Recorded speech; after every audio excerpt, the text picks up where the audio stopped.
ஸ்ரீமதே ராமானுஜாய நமக. பாமர ஜனங்கள்லேருந்து ஜாதி மதம் எதுவுமே வேறுபாடுலாம் கிடையாது. அவள்கிட்டேருந்து பெரிய வேத விற்பனர்கள் வித்வான்கள் வர யார் வேணாலும் பரமபதத்துக்கு அழைச்சின்னு போகிறதுக்கு எளிய முறையை சரணாகதிங்கிற முறையை நமக்கு வழிப்படுத்தினவர் ஸ்ரீராமானுஜர். இவர்கிட்ட யார் வேணால் சுதந்திரமாக போய் என்ன வேணால் பேசி எவ்வளோ வேணால் டவுட்டை கிளாரிஃபை பண்ணிக்கலாம். ரொம்ப சாந்த சுரூபமாக இருப்பவர். அதனால தான் இந்த திருக்கோளூர் பெண் பிள்ளைக்கு அப்படி ஒரு பாக்கியம் கிடைச்சது. அவள் வெளியில் போகணுன்னு நினைக்கும்போது அவர் ராமானுஜர் உள்ளே வந்தாலே ஏன் போகிற பிள்ளைன்னு கேட்கும்போது மடமட வார்த்தைகள் சொன்னாள் இல்லையா. அந்த வாக்கியத்தில் இன்றைக்கி நம்ம பார்க்க போகிறது 27வது வாக்கியம்.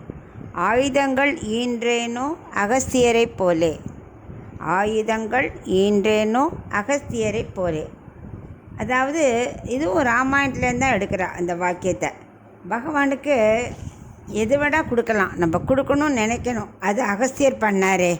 அகஸ்தியர்னால் யாருன்னா குருமுனிவர். அவர் ரொம்ப மகாரிஷி. குட்டையாக இருப்பார் தவிர அத்தனை ஞானம் நிறைஞ்சவர். ஒரு தடவை தேவ பூமியில் சிவன் பார்வதி கல்யாணம் நடக்கிறது. ஸோ எல்லா தேவர்களும் அங்கே போயிட்டா, உலகம் முழுக்க அங்கே போயிடுத்து. ஸோ அந்த பூமி பாரம் தாங்காமல் ஒரு பக்கமாக சாஞ்சு போயிடுது. அப்போது ஒருத்தர் இறங்கினா அந்த பூமி பாரம் சரியாக போயிடும். அந்த ஒருத்தர் யார் கரெக்டாக இருக்கும்னா அகஸ்தியர். ஏன்னா அவர் தான் அவ்வளோ பவர்ஃபுல்.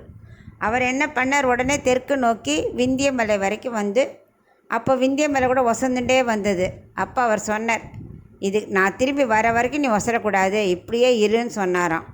அப்போ வந்தவர் தான் தெற்கு பக்கம். அப்புறம் அவர் அந்த பக்கம் போகவே இல்லை. அதனால் மலை அதுக்கப்புறம் ஒசரலைன்னு சொல்லுவாள். அப்படிப்பட்ட சக்தி வாய்ந்த முனிவர் தான், மகாரிஷி தான் அகஸ்தியர். ஸ்ரீராமருக்கு அந்த பாக்கியம் கிடச்சது. ராமர் நாட்டை ஆடுறதை விட அவர் காட்டுக்கு வந்து ரிஷிகள்கிட்ட வேதங்கள், வேதாந்த விசாரங்கள், அதை பற்றியெல்லாம் தவங்கள் எல்லாத்தையும் கேட்டு தெரிஞ்சுக்கணுன்னு தான் ரொம்ப ஆசைப்பட்டு தானே சங்கல்பித்து இப்படி ஒரு காட்டுக்கு போகிற சூழ்நிலையை உண்டாக்கி 14 வருஷம் காட்டுக்கு வந்தார். முதல்ல அவர் நிறையா ரிஷிகளை சந்தித்தார். அத்திரி மகரிஷி, சுதீக்ஷணர், அது மாதிரி நிறைய பேரை சந்தித்தார். கடைசியாக இப்போ வந்தது அகஸ்தியர்கிட்ட வரார். இப்போது அகஸ்தியர்கிட்ட 3 பேரும் நமஸ்காரம் பண்ணுறா. பெரியவாளை யாரை பார்த்தாலும் சேவிக்கணும். இவர் இத்தனைக்கு பகவான் தான், இவர் சேவிக்கணுங்கிறது இல்லை. ஆனால் கூட நல்ல முறைகளை வழிபடுத்தணுன்னு எல்லாருக்கும் நமக்கு காமிச்சு கொடுத்தவர் ஸ்ரீராமர். இவன் 3 பேரும் சேவித்த உடனே அவர்கிட்ட ஆசீர்வாதம் வாங்கிண்டா. அதுக்கு நேரம் காலம் எதுவுமே கிடையாது. எப்போ நம்ம பெரியவாளை பார்க்குறோமோ உடனே சேவிக்கணும், அந்த வழக்கத்தை வச்சுக்கணும். அதனால் அவர் சேவித்து முடித்த உடனே அவர் அப்படியே அகஸ்தியர் இவரை பார்த்து ரசிக்கிறார். ஏன்னா நல்ல அலங்காரத்தோடு பகவானை பார்க்கறது ஒரு அழகு. ஆனால் அந்த திருமஞ்சன டயத்தில் பகவானை சேவிக்கிறது அது இன்னும் அழகு. அவரோட புஜங்கள், அந்த தோள்கள், அந்த அழகு மார்புகள் எல்லாமே, தொடைகள் எல்லாம் அப்படி ஒரு அழகு கொட்டும். அந்த மர உரியில் அவ்வளோ பெரிய ஸ்ரீயபத்தியான நாராயணன் இன்றைக்கி மர உரியில் வந்திருக்கார். அதை பார்த்து ரசிக்கிறார் மகரிஷி. என்ன ஒரு அழகு, தோள் கண்டார் தோளை கண்டார் இருக்கு இல்லையா, அது மாதிரி அப்படி பிரமித்து பார்த்துட்டே இருந்தாராம். பார்த்து எல்லோரும் பேசின்னு இருக்கும்போது அவர் என்ன பண்ணார், ராமா உனக்கு சில ஆபரணங்கள் தரேன் அப்படின்னு முதல்ல வில்லு கொடுத்தாராம். விஷ்ணு இது உபயோகித்த வில்லு, இதை நீ வச்சுக்கோ. அப்புறம் அம்பரா துணி ஒன்று, அது என்னென்னா அம்பு எடுக்க குறையாது, வந்துட்டே இருக்கும். அப்புறம் கத்தி, இதை மாதிரி எல்லாம் அவருக்கு கொடுக்குறார்.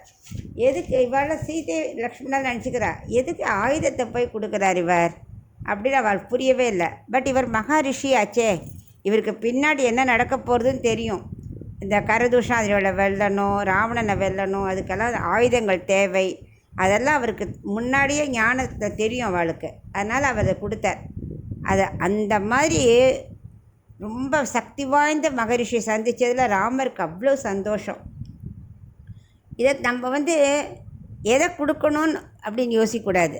பகவானுக்கு எது நமக்கு எங்கிட்ட என்ன இருக்கோ அதை நான் அவனை சமர்ப்பிக்கிறேன் அப்படின்னு நமக்கு சமர்ப்பிக்கணும். அது எனக்கு தெரியலையே. அகஸ்தியர் இத்தனைக்கு ஆயுதங்கள் தான் கொடுத்தார். அவருக்கு தெரிஞ்சிருக்கு பின்னாடி ராமருக்கு தேவைப்படும்னு.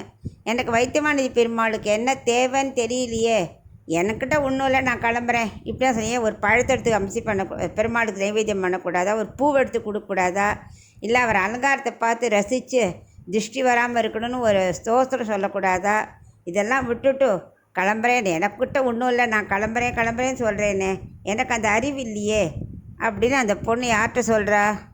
லக்ஷ்மணராக இருந்த அந்த அகஸ்தியரை மீட் பண்ணும்போது ராமரோட இருந்தவர் அவரே அதிசயிச்சார், எதுக்கு ஆயுதங்களை கொடுக்குறாருன்னு. அதை இந்த பொண்ணு இப்போ ராமானுஜர்கிட்ட சொல்கிறா. அந்த ஞானத்தை கண்டு இவர் இப்போ பிரமிச்சு போகிறார், இவளுக்கு எவ்வளோ தெரிஞ்சிருக்கு அப்படின்னு இவர் இப்போ பிரமிச்சு போகிறார். அதனால் நம்ம பகவானுக்கு சமர்ப்பிக்கும் போது எதை சமர்ப்பிக்கிறோம் அப்படிலாம் கிடையாது, நம்மள்ட்ட என்ன இருக்கோ அதை ரொம்ப சந்தோஷத்தோடு கொடுக்கணும் அப்படிங்கிறத நம்ம இல்லைன்னு தெரிஞ்சுருக்கணும்.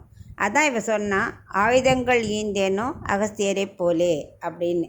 இதுலேருந்து நம்ம தெரிஞ்சிக்க வேண்டியது, பகவானை ரசிக்கணும், அனுபவிக்கணும், நம்மள்ட்ட இருக்கிறத கொடுத்து சமர்ப்பணும். அவரை பழம் புஷ்பம் தோயம் எல்லாம் சொல்ல, ஏதாவது ஒன்று பெருமாளை சமர்ப்பிக்கணும், அது சந்தோஷமாக அவரை அனுபவித்து கொடுக்கணும். கொடுக்க வேண்டியிருக்கே அப்படிலாம் கொடுக்கக்கூடாது அப்படின்னு இதுலேருந்து தெரிஞ்சுக்கணும்.